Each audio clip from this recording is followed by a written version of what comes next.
रूसी राष्ट्रपति भारत से मॉस्को के लिए रवाना होंगे। दावा है कि मॉस्को पहुंचकर पुतिन यूक्रेन के खिलाफ सबसे बड़ा ऑपरेशन शुरू कर सकते हैं, जिसका ट्रेलर पुतिन के भारत दौरे के दौरान ही नजर आने लगा था। दरअसल एक तरफ यूक्रेन ने रूस पर ड्रोन हमला किया तो रूस ने इससे कहीं ज्यादा बारूद बरसाकर यूक्रेन से प्रतिशोध लिया।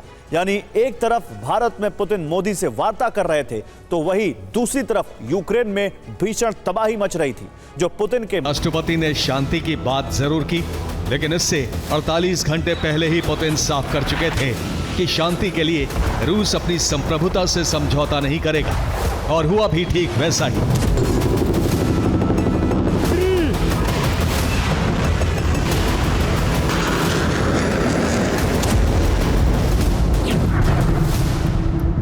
एक तरफ पुतिन पीएम मोदी के साथ डिनर कर रहे थे तो उसी दौरान रूसी सेना कीव से लेकर खेरसोन पर भीषण बमबारी कर रही थी। सिर्फ इतना ही नहीं, हैदराबाद हाउस में भारत रूस शिखर सम्मेलन के दौरान भी पुतिन के कमांडर पूरी शिद्दत से अपने ऑपरेशन को अंजाम दे रहे थे।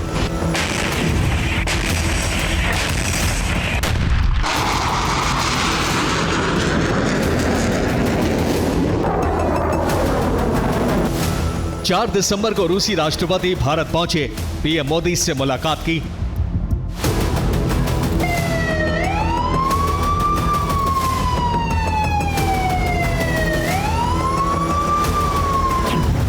इसके कुछ घंटे बाद यानी 4 और 5 दिसंबर की मध्य रात्रि रूस ने यूक्रेन पर भीषण हमलों की शुरुआत की।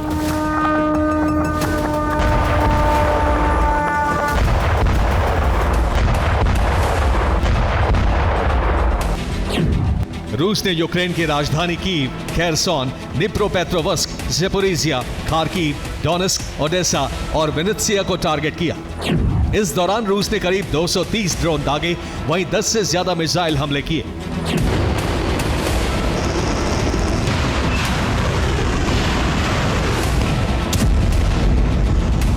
रिपोर्ट्स के मुताबिक रूस ने अपने हमलों की शुरुआत राजधानी कीव से की। रात 11:08 के आसपास पूरे कीव में अलर्ट सायरन बज उठे, डिफेंस सिस्टम एक्टिवेट हो गए।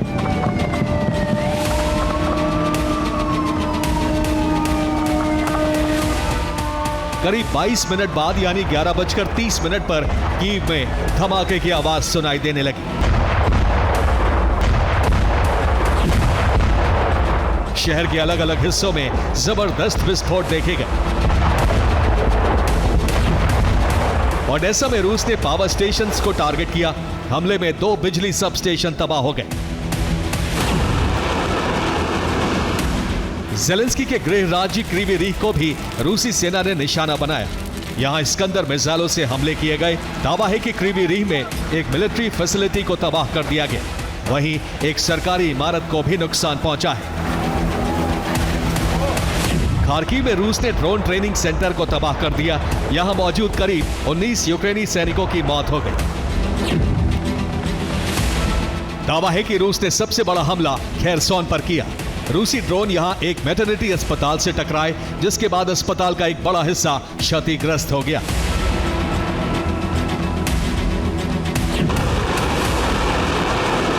सिर्फ इतना ही नहीं, रूस ने खेरसोन में मौजूद सीएचपी प्लांट पर भी हमला किया। यह प्लांट पूरी तरह से क्षतिग्रस्त हो गया, जिसके बाद इसे बंद कर दिया गया है।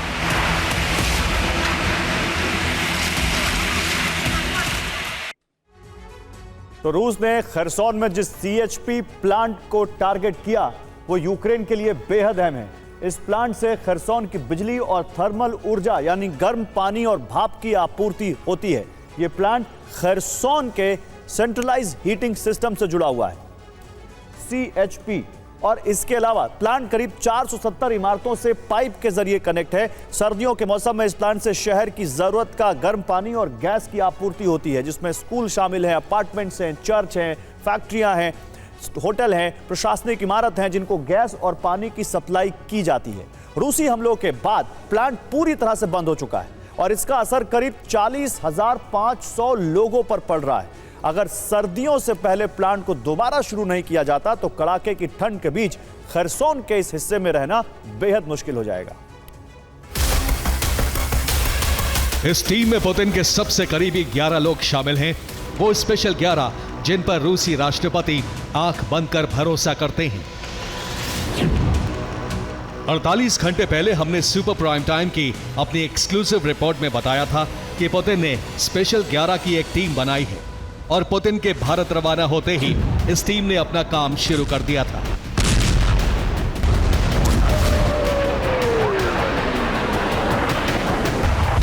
चार 5 दिसंबर को हुए हमले इसी का ट्रेलर है।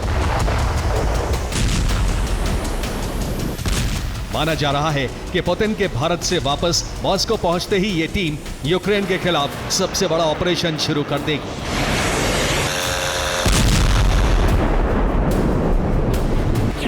दरअसल भारत दौरे पर पुतिन और पीएम मोदी के बीच युद्ध विराम को लेकर बात हुई है। पुतिन ने प्रधानमंत्री मोदी को जल्द शांति का भरोसा दिया है। हालांकि पुतिन पहले ही साफ कर चुके हैं कि लक्ष्य हासिल होने तक वो जंग जारी रखेंगे।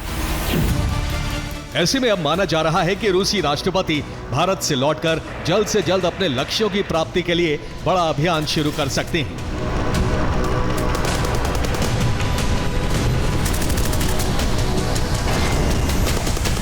इस बीच रूसी सेना को फ्रंट लाइन पर बड़ी कामयाबी मिली है। रूस ने डोनेस्क और खेरसोन के 2 क्षेत्रों पर कब्जा कर लिया है। इन क्षेत्रों पर रूसी सेना लंबे वक्त से कब्जे के लिए संघर्ष कर रही थी।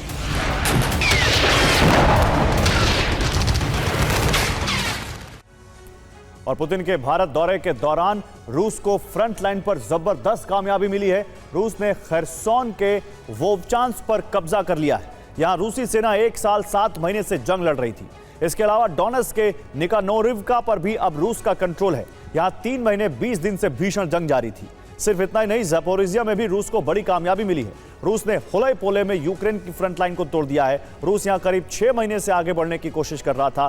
फ्रंट लाइन तोड़ने के बाद 1 लाख सैनिकों को यहां भेजा गया है। इसके अलावा सूमी में मौजूद मोटरसाइकिल ब्रिगेड को भी हुलई-पोले की तरफ रवाना कर दिया गया है। एयरबॉर्न यूनिट की एक बड़ी टुकड़ी भी इस हिस्से में उतारी गई है ताकि यूक्रेन दोबारा फ्रंट लाइन पर कब्जा नहीं कर सके।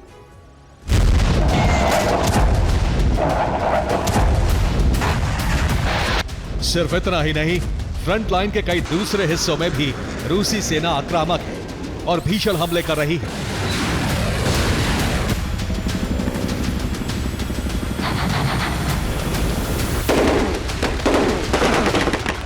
कुपियांस्क में रूसी सेना डबल ऑपरेशन चला रही है। यहां ड्रोन हमलों के साथ ही आमने सामने की जंग भी जारी है।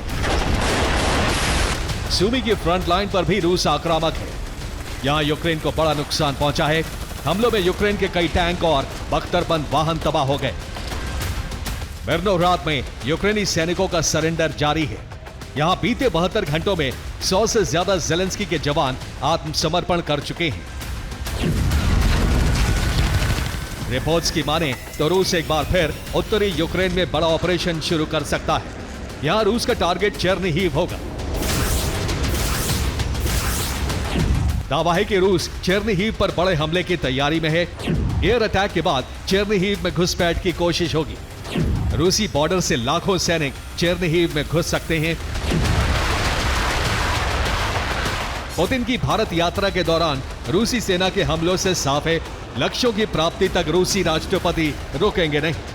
अब तय ज़ेलेंस्की को करना है, वो सरेंडर का विकल्प चुनते हैं या फिर मॉस्को पहुंचने के बाद पुतिन यूक्रेन के सर्वनाश की हरी झंडी दे देंगे।